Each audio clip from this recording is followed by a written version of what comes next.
Welcome to Operations Unfiltered, the podcast that takes you behind the scenes of influencer and talent management. I'm your host, Zuryna, and this week I'm having another Mustang meetup with my friend and fellow alum, Dwight Foote. Dwight is my very own tech consultant, so we did a deep dive into tech fatigue, the state of AI, and he shared some advice for small business owners. You know this wouldn't be a Mustang meetup without sharing some memories from our times at SU and giving some advice to new freshmen. So without further ado, let's get into this week's episode of Operations Unfiltered. It is a Mustang meetup edition, and I am joined by one of my favorite people, my best friend in the entire world, fellow Stevenson alum, Dwight. Hello and welcome. I'm so excited to have you. Oh, of course. I'm so proud of you too, because, I'm always behind the scenes with what you're doing, and I'm always excited to see your projects come to fruition. So I'm so proud of you. Yes. Well, you're always in my corner, and thank you so much for always being a guest, being a guinea pig, helping me. And, I'm sure we'll get to it. But since this is a Mustang meetup, I always like to ask any alum that I have come on, what their major was while they're at Stevenson, what year they graduated, and share a favorite memory that you have from Stevenson. Okay. Well, I was a couple of different majors at Stevenson, but yeah, I wanted to be a graphic designer, so I had started off as a visual communications major, and then I sat in a 4-hour art class, and I was like, this ain't for me. Y'all can have this. I need to find something else to do. Not 4 And hours. 4 hours is insane. Exactly. So then I switched over to computer information systems, and I was very much getting into my programming bag. I was like, I'm going to be like a software engineer and do this and that. And I think I was in my sophomore year of those courses, and I was like, I don't really enjoy this either. But then I finally ended up getting into business information systems with the focus in e-commerce technology. So that's ultimately what I graduated with in 2014. And then I went back to Stevenson in 2017 and got my master's in business technology management. Oh, so it all came full circle. Got 2 degrees from Stevenson. I love to hear it. And I'm laughing as I get to my next question. What is your favorite memory from SU? And I'm laughing because, like I said, Dwight and I are best friends. We met at college. So go ahead. The floor is yours. College was a key friend. I have so many favorite memories. I think one of the ones on a serious note that comes to mind is when you were DJ Lady Z at the Mustang Radio, and I came to see you doing your shift, and I was fixing your laptop, and you were doing your DJ thing, and life was just so innocent back then, and we were just hustling, and things were so much simpler back then. That's like, yes, one of my favorite memories. So I love that one. But I also love the one we were driving back from Green Spring in your my goodness 1992 Honda, and yes, trenches. This is the theme, the running theme. Anytime I have a Mustang meetup, the running theme is we was in the trenches, because you're about to talk about my 1990. It was a 94. Excuse me. Sorry. A 94 Honda. It's a comfortable ride, but baby she was trucking, and it might have been raining or something. Anyway, on our drive back from Green Spring to Owings Mills, it's like all those back windy roads and everything, and you were coming to a stop sign, but you was kind of gunning it. And so you were like, Joe, hold my brake. And I'm just like, what? And y'all, when I tell you, this girl was obviously applying, the regular brake, but then also lifting up the emergency brake. Like, I was absolutely. Listen, I was a broke college student. You got to do what you got to do. That car got me from point A to point B. And Joe hold my brake, for those who don't know, that is a reference to Medea, who also got me through college. So listen, I had to do what I had to do. Yes. My car worked. Okay, it got us there. It showed. Fun fact about that car, I would still be driving that car today had I not crashed it into the golf course trying to make it to class to Green Spring during the snow. So rest in peace to my baby Lola. She was a great car. She was cute. Oh my God. She was cute. Those are funny, friend. Thank you for including me in your favorite memories from Stevenson, because you were definitely part of some of my favorite memories at Stevenson. I'm always going to say RA training. Shout out to Marie. RA training is always going to be some of my favorite memories. And another favorite memory that I have from our time at Stevenson, it was always our tradition, whenever it snowed, somehow, some way, we would dig out our cars, my 1994 Lola, we would dig out our cars and we would always go to Chipotle, no matter what snowstorm we were in. It was giving very big back energy back in the day. But that was one of my favorite memories. So I just always think about you. Yes, thank you for the Chipotle friend. I still that's my big bag era, like Popeyes, Chipotle.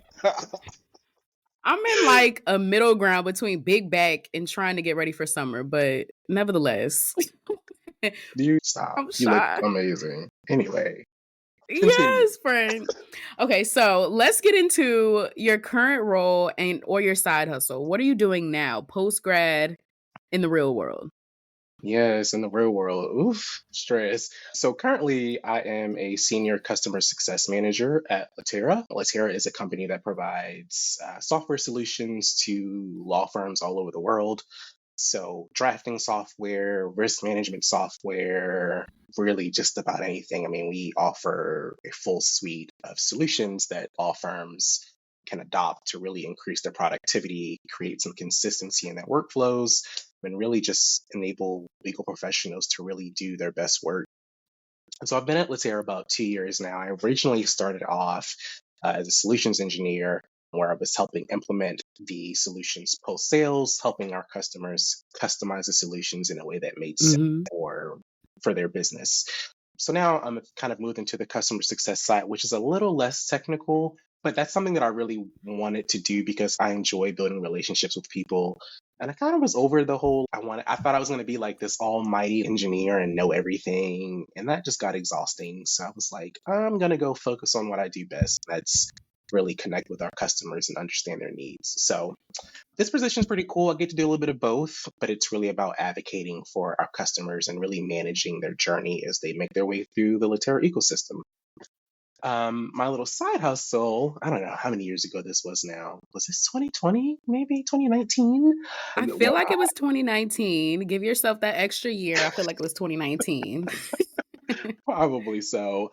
I started TechFluent Creative Agency, and that was really me kind of delving into my love for web design. That was originally the purpose Hmm. of that. Like I said before, when I was at Stevenson, my freshman year, I really wanted to be a web designer. So I thought it was kind of the perfect way to kind of bring myself back to that.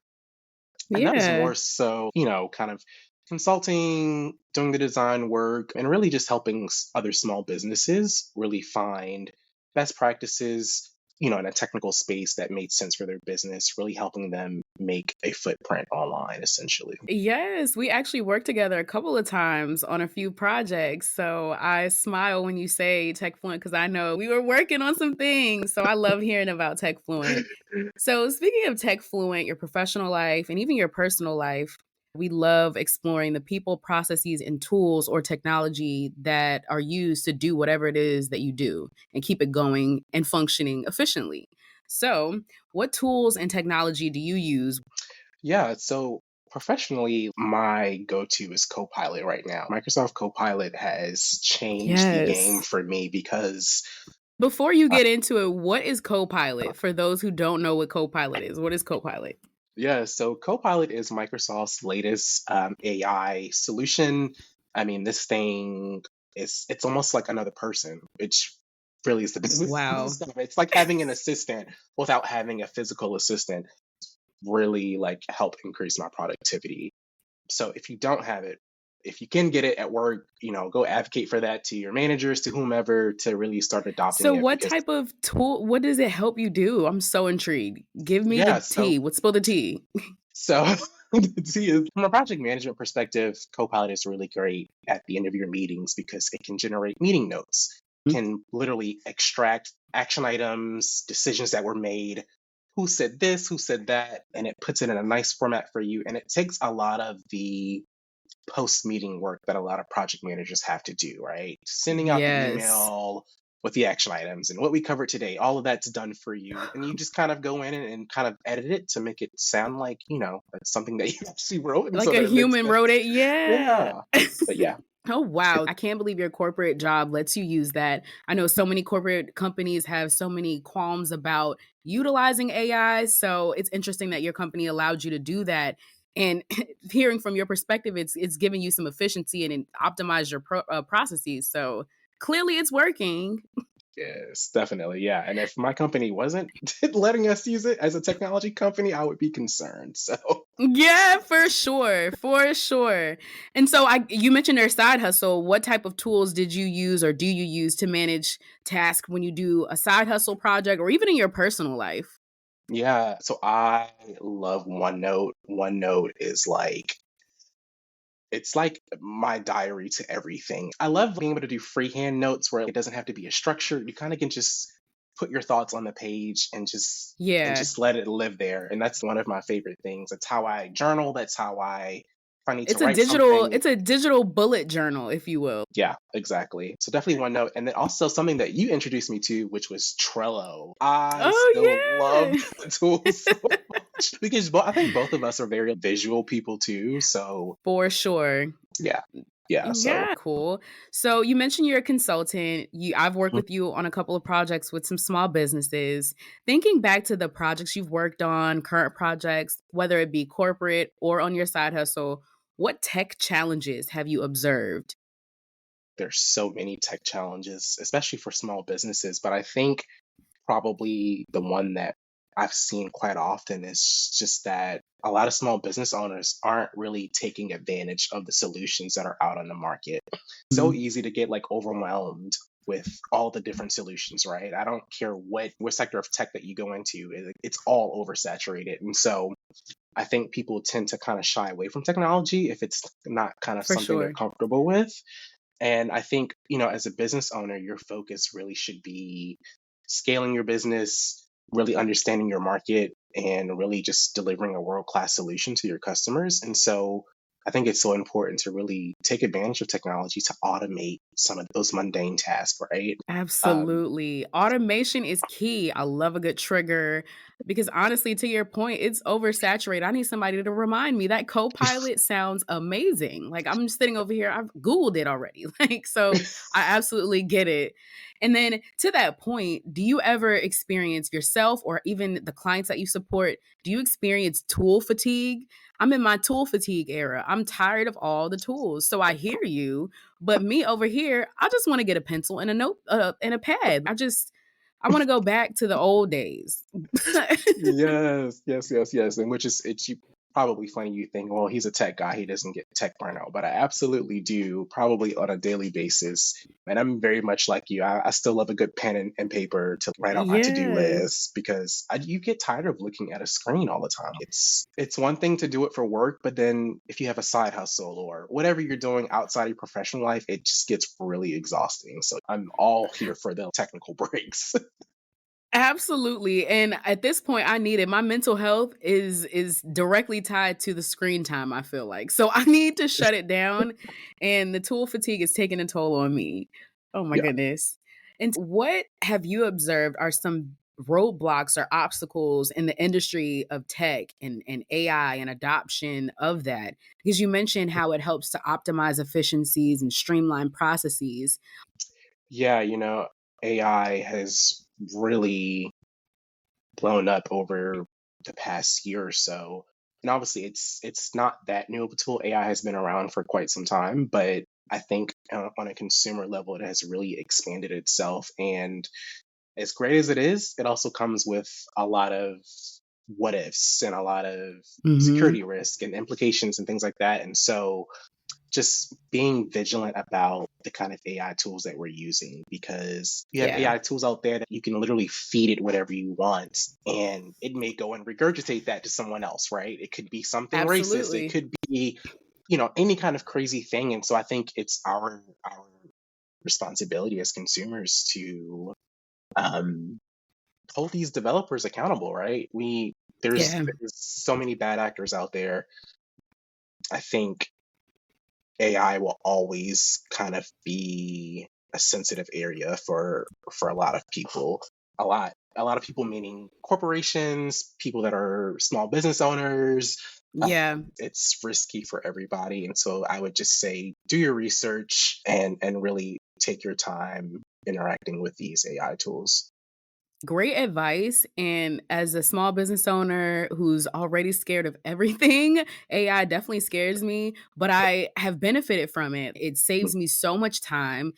My brain is all over the place. So for that to spit out some key takeaways and some action items and film the meetings, oh my gosh, it replaces time that I could be using to be productive elsewhere. I wish that my corporate job would adopt it soon.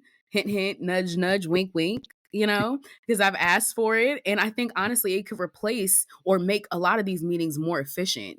So fingers crossed that more companies will adopt it because I think it's here, whether we like it or not. And we got to adjust. We got to adjust and keep it moving. Yep, exactly. Yes. Okay. So, your dream client, who would you love to work with at TechFluent, whether it be your dream business, your dream content creator? Who is on the list? Oh, so I'm a watch guy, right? I love watches. Yes. It's been my thing forever. If I could ever work with Audemars Piguet, that would Ooh, be the ultimate client. And obviously, I would be doing something probably along the lines of developing some sort of web tool or something to help drive their sales or something along those lines. But I think just to be able to kind of establish that relationship with them, because I'm just in such of an awe of how they work, their craftsmanship, how they market, it would be yeah. perfect. You definitely giving me classic man vibes. So I could see that working out for you at TechFluent. And I hope that that happens for you. If you're listening, TechFluent is here and available. Audemars Piguet. I can't even pronounce that. That's very classy. You better speak it. I love that. So, because this is a Mustang meetup, I always like to close it out with what piece of advice would you give a freshman at SU? Ooh, okay. This is like what, going back 10 years when I was no, more than 10 years when I was a freshman, like 15 years. Don't God. look at me. I'm still a young girl. I don't You know. are a spring chicken, friend. I am aging Yes, myself. I have. Yeah, I don't know. But I think the best advice that I could give is be open to any and everything. You never know where you may find your tribe, where you may find interest. It's obviously a scary experience sometimes coming out of high school, going to college where you don't know anyone and you have all this Yeah. responsibility. But I think keeping an open mindset is probably the best way to be in college, right? You and I met, I don't Hmm. know, because of the admissions office. I think I was giving tours, you were working in the Yes. office. You just never Yes. At know. that Like, front desk, child. At that front desk. Always at work. yeah. So I really Yeah. do think once you find your tribe that way, college is just going to be like 10 times better. Oh well, thank you. That is perfect advice. And I couldn't agree more. And again, thank you so much for joining me for this episode of Operations Unfiltered, the Mustang Meetup Edition. It's always a pleasure talking to you. And I'm going to text you later. Yes, friend, of course. Thank you for having me. This is so good. I can't wait to see this blow up because I know it will. And I'm just so happy Oh, for you. thank you so much, friend. And thank you guys for listening. Thank you. Until next time.